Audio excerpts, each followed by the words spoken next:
ដឹងទេថាអូនគឺជាអ្វីគឺជាមនុស្សដែលបងស្រឡាញ់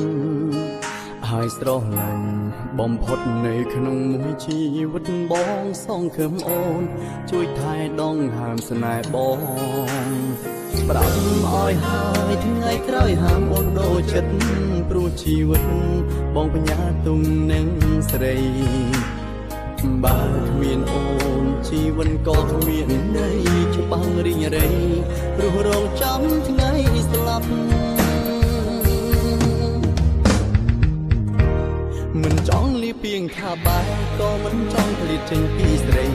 មិនឲ្យខ្វល់អ្នកដទៃខ្វល់តែបងម្នាក់បានហើយទោះអ្នកណាមិនឲ្យអូនគិតឡើយព្រោះមិនចង់ឲ្យអូនលេងរូបបងដឹងត្រឹមថាមនុស្សម្នាក់នេះមិនអាចគ្មានអូនបានទេដឹងត្រឹមចង់ឲ្យអូនក្បែរហើយថែបងថ្ងៃសូនស្ដាប់បេះដូងកំពុងប្រាប់ពី5ទៅស្មាតដង្ហើមដើម្បីស្រឡាញ់អូ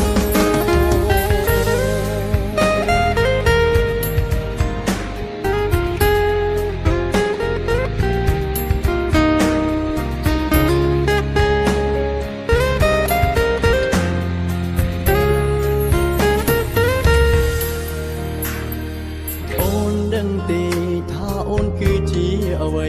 គឺជាមនុស្សដែលបងស្រឡាញ់ហើយស្រឡាញ់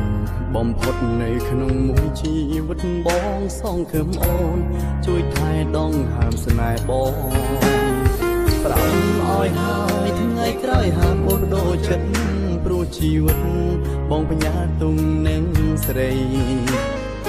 បើគ្មានអូនជីវិតក៏គ្មានន័យច្បាំងរីងរៃ